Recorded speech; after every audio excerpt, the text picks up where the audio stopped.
This is the Insider's Guide to Real Estate. I'm your host, Victor Normand, and today we go inside home remodeling. My guest is a general contractor who specializes in remodeling projects. His name is Brian Griffin from M&M Home Services. Please join me in welcoming Brian to our show. Brian, thanks for being here. Thank you for having me. Okay. All right, so we're going to talk about home remodeling. We've had designers and home stagers and others on the program before talking about the latest features and the sequencing of projects and so on, but we've not ever talked to somebody who actually has to carry out these plans until today.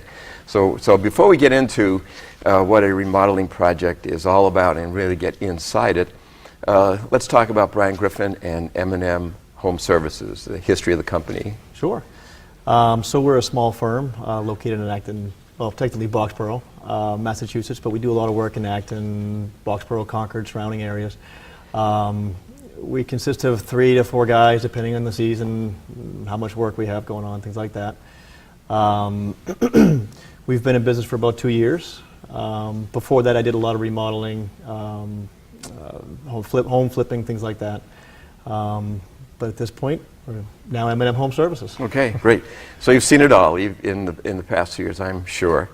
So first of all, let's get into what a homeowner should be looking for when they're hiring somebody to do some work in their house. So what would be your advice to a homeowner when they're trying to find a contractor? Well, I think I've got to say number one is referrals. To know that someone's performed well in the past, for another homeowner is key. Make sure the quality of the work is there. Timeliness as best as can be is there. Make sure that the client's needs are met. As you have these referrals, they can help guide you in terms of, sure, okay, this guy's good, oh, this guy's shaky, that kind of thing. All right. So yeah. All right, so let's say someone doesn't have the benefit of a referral, somebody who's just moved into the area. What questions should they be asking you as a contractor? Well, they should make sure, first of all, they're licensed. They have the proper insurance, they have workman's compensation insurance, they have liability insurance. Pictures, from other jobs that they did. And maybe, the contractor can give them a list of people that here are these 3 people, I just did the bathroom or kitchen for them.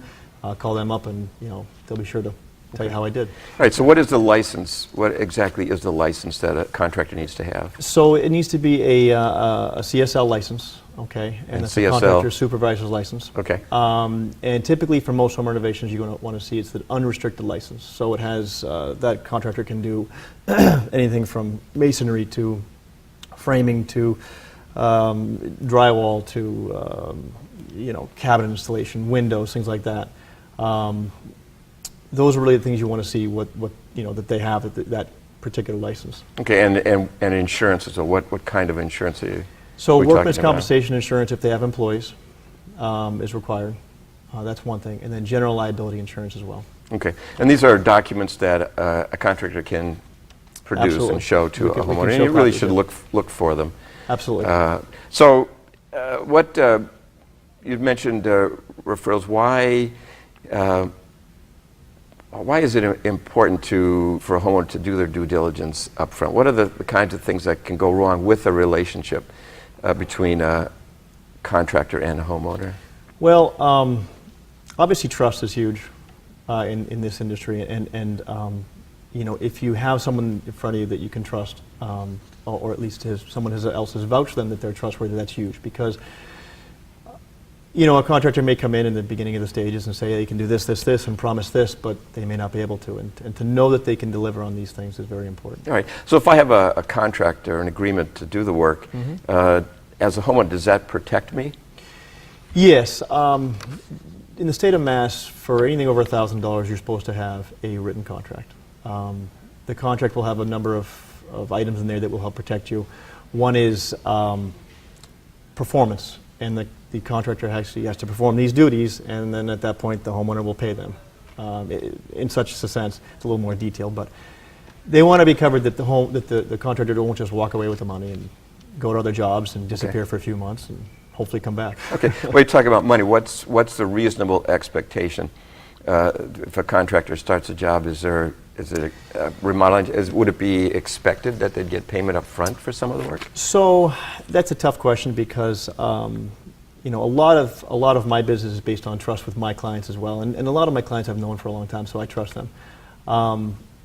Sometimes I ask for money up front, maybe 25%, maybe 50%, depending on what the materials are. If it's a job that's very heavy on materials, where 60% of the job is materials, I'm going to ask for a good amount up front.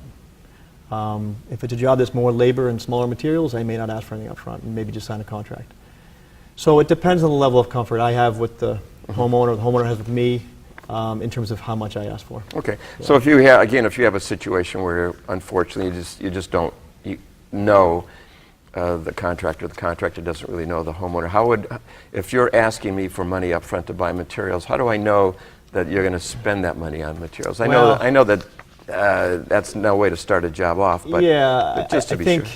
I think, you know, they're going to provide you, for the most part, we're going to provide you with an estimate. And the estimate's going to show typically a breakdown of materials and labor.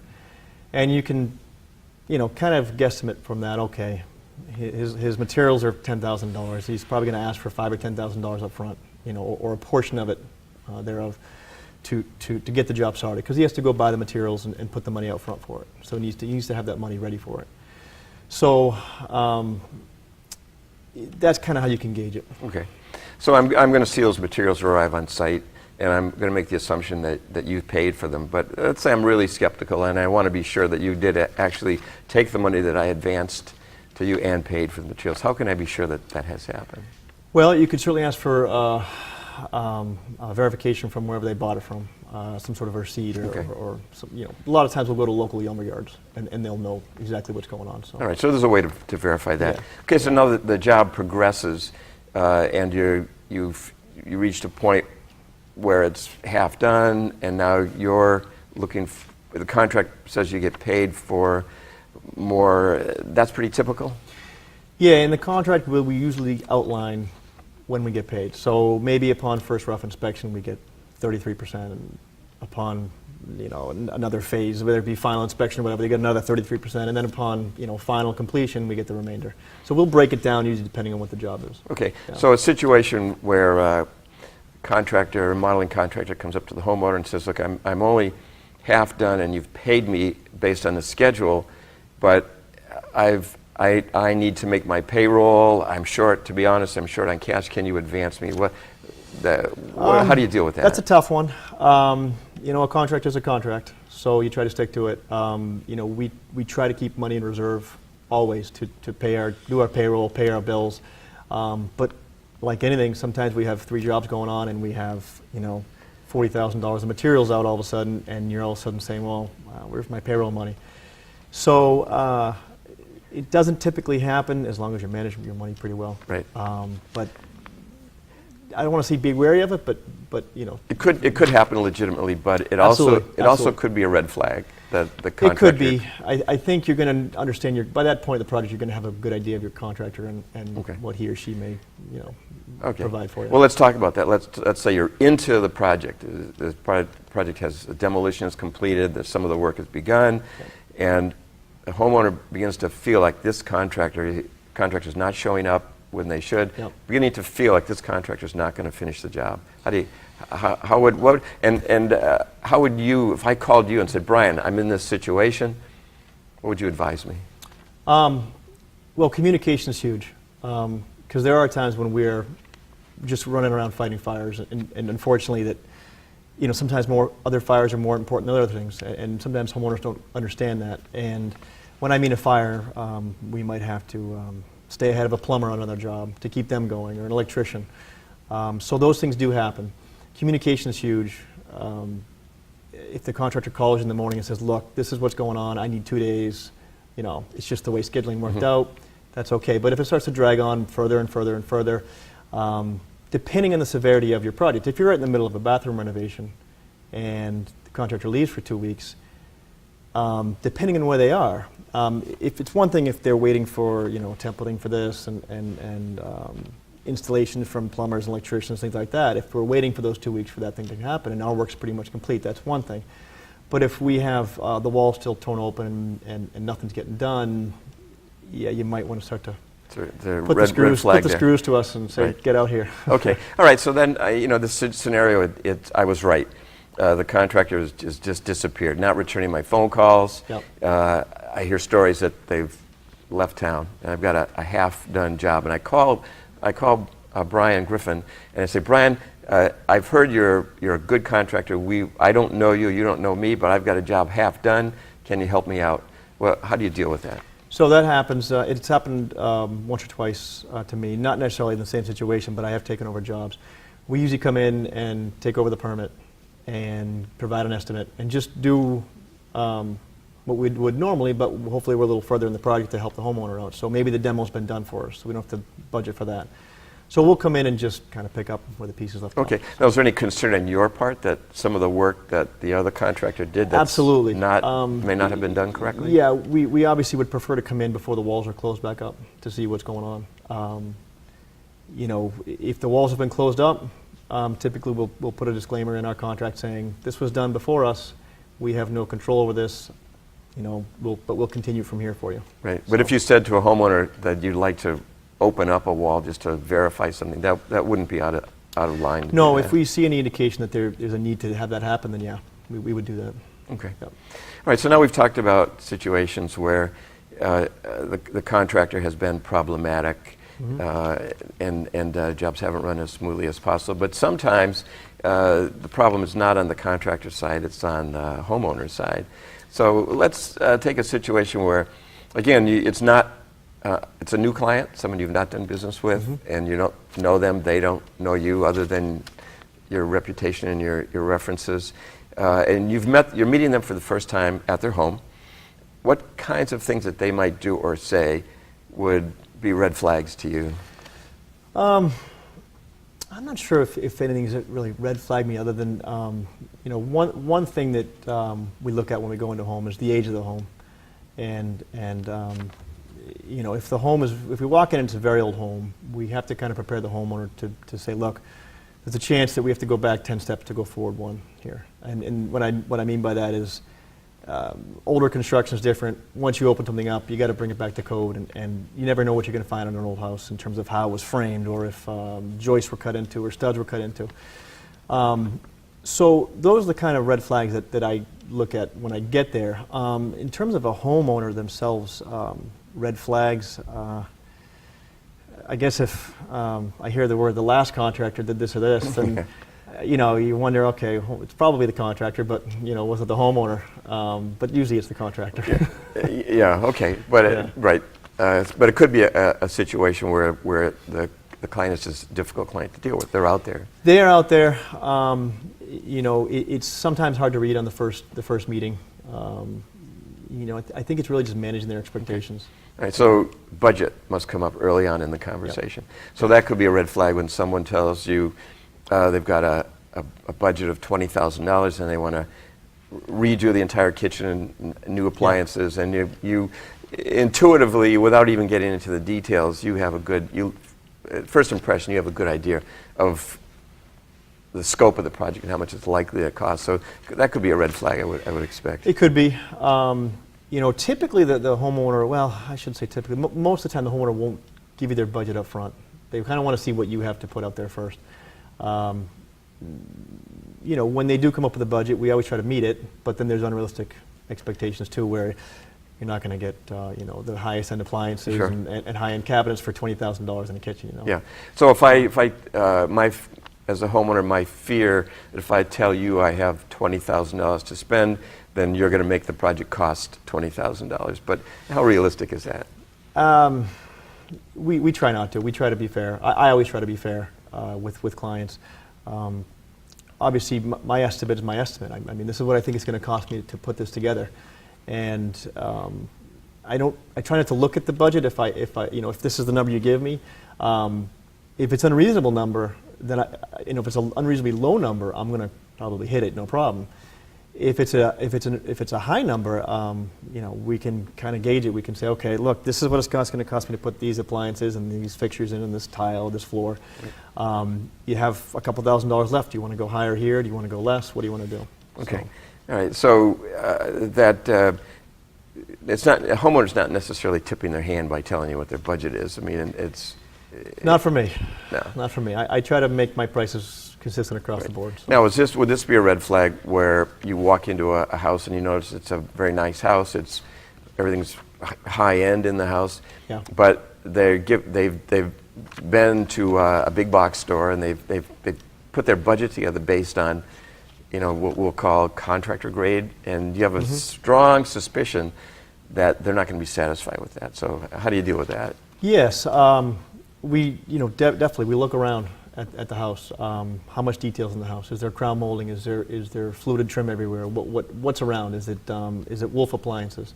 All those kind of things we take into account. And if they want to get the bargain basement range, and we might say, that doesn't really fit with this. You want to go a little higher on that. You want to maybe get a different budget, and we'll go with these type of appliances. Okay. Kind of thing. Yeah. So you have a good sense of what different grades of cabinets, appliances, floor coverings, and so on. And for the most part. And that enters into the discussion early on, because you don't want to get into a situation where you have a mental image of the project, and the homeowners have another, and they don't jive. Yeah. You need to get that out early on.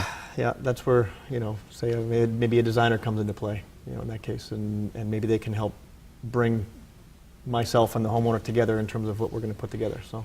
Okay. Yeah. So now you've had this initial conversation with the homeowner, and you've had a meeting of the minds, and you're comfortable that you can deliver what they're expecting at the price that they're expecting.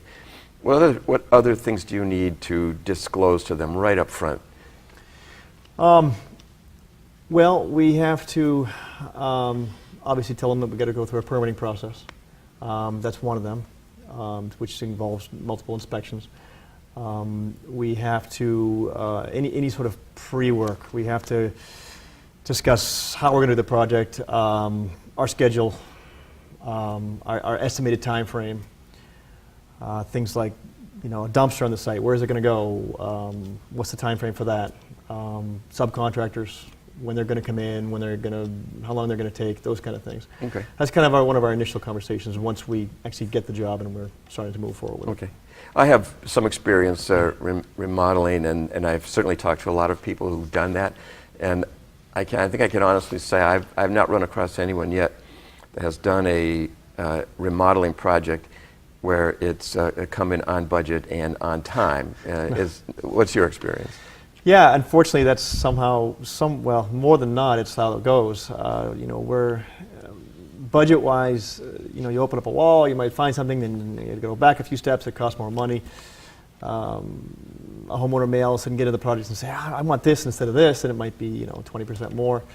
In terms of scheduling, we're always trying to keep on schedule the best we can. But like I said, we're trying to fight the fires when we have to fight fires. So we might have 3 guys on the site one day, 2 on another, and gone a day, and back for a couple days. And then we have subcontractors, their schedules to deal with. If we find something that pushes us back a day and then pushes them back a day, they may not be available that day. They might have to come back 2 days later. So all of a sudden, one day becomes 2 days, becomes a week. So if somebody gives you a call right after Labor Day, and they say, we want to remodel our kitchen, and we'd like to have it done by Thanksgiving, how's that going to work? It's pretty tough. Certainly it can be done if all the stars align. If your design's in place and you know what you're ordering and you know right then and there what you want to do, that's a different story. But if we're starting from scratch, you got to think of design and flow and styles and colors and all that stuff. So typically, it's not going to happen that way. Not by Thanksgiving. And so you're better off dealing with that up front. And you might want to start your kitchen remodeling project after the holidays. Yeah, I definitely recommend after. January, February is usually the best time to find a contractor. So that's not a good time. Yeah. Well, what if you interview a couple and you notice that the wife is many months pregnant and they want to do a remodeling job? That might also be a red flag too. Yes, we do. I do discuss that because the day you come home from the hospital with a baby you do not want to come into a kitchen full of dust and half open. So yeah. So you've got to be alert to the environment, and flag unrealistic expectations up front. Yeah. All right, so let's go back to something you mentioned, plans. More and more customers now are working from a set of plans rather than just ad-libbing remodeling Yes. project. Yes. So who are they engaging typically to put plans together? So typically it's a designer that deals with kitchens, baths, and whatever the project is. And the designers are good because they add a lot of value. They can get sometimes the materials for a discounted price, and that's kind of how they make some of their money. So they're usually not a huge cost add to the project. So they can bring a lot of benefit in terms of they know all the styles and the appliances, and they know them in and out. And they're good at putting colors together and tile together, countertops together. They're good at putting it all together, and as well as fixtures. Sure. So it's a good start to the project. Yeah, you may have some homeowners that really do have good design sense and good color schemes, but most of us, we recognize something that's done well when we see it, but how do you get there is a challenge. Yeah, and that's where, again, a designer can come in and do a 3D plan of the kitchen or bath and can kind of show that to the homeowner. It's very visual. They can see exactly, not exactly, but very close to how it's going to look when it's finished. Right. So you're talking about a kitchen designer or a bath designer that's really going to take an existing kitchen space and provide their expertise and recommendations. Sure. Now, if someone comes along and they want to start moving walls and things of that sort, is that the point to perhaps bring in an architect to be sure it can be done that way? Yeah, I mean, the designer will typically say, hey, let's open up this wall, and then they'll kind of stop there and say, okay, well, let's get the either architect or structural engineer in to put in the proper structural support to get that wall where they want it. So, okay. Now let's I'm sure you watch HGTV and you see a lot of remodeling projects. Yeah. How realistic are those projects? Very unrealistic. No, in what way? I think it's just, I don't know, the fact that they can do a whole kitchen in a weekend it just baffles me. I think they really, they must have huge crews that come in there first of all, and I have a hard time it's filmed over 3 days. Yeah, it is. I have a hard time believing that. Yeah, but they do make those representations, and it really is misleading when they'll do a major renovation of a house and they'll say, we'll get this done in 6 weeks, and it could take 6 weeks to get the permits to do that work. Yeah, if it's a big project, if it's a big scope, it could take several weeks to get the permits, and depending how busy the local town is, they might be 3 weeks out before they can even look at the permit, the application. So I think there's a lot of prep work for those shows that happen. Obviously, that's behind the scenes that you don't see. And then they fill the kitchen with, or the house with, 70 people, 70 workers and get it done. And, unfortunately, we don't have the capacity to do that. No, and it's most of us. Right, and it's unrealistic for a homeowner to be dealing with, a full-service contractor who has a big staff to do a project like that. Yeah, it's hard to maintain a large staff like that, and if you do, it's going to usually be a little more expensive at that point. Sure. Sure. Now, what about many of these projects on TV? The homeowner actually participates in the construction. How realistic is that? Maybe a little bit. It depends. A lot of the people on TV have a separate full-time job they have to go to, so they put a hole in the wall in the morning, and then they go to work and come back and do something, and the camera shows that for the half the show. So I think it happens. There are we have some clients that like to help out a little bit here and there, and that's okay to a point, depending on the customer. Yeah, but as a practical matter, on HGTV, you often see the homeowner involved in the demolition. They give them a sledgehammer and they do that kind of work, or hauling the old cabinets out to the dumpster. But in terms of any of the skilled trades that are involved, that's not too realistic. Not too often. I definitely have some clients that are good with their hands and can do things. So no doubt, if a client wants to do a few things that I've had comfort with in the past, things that involve closing up walls, things like that. That's all we have to do. That we have to keep an eye on that. We have to make sure it's done to code. But if a homeowner wants to prepare a little thing on the side or something, then we try to accommodate. We try to help them out. That's good. Make them feel good about it. Okay, Brian. Let's now. One thing that often happens on a job that causes delays that would be good to explain right here is like you as a contractor, you may have several projects going at the same Yeah. time. And often, and I've been guilty of this, and I suspect most homeowners have, when you have a contractor in your house working in the kitchen, but you've really wanted a shelf in the mudroom, and maybe the tile in the foyer replaced, they start adding to the job. I mean, I think that's Yeah. probably pretty common. Yes. So there's a complication there. On the one hand, you want to accommodate.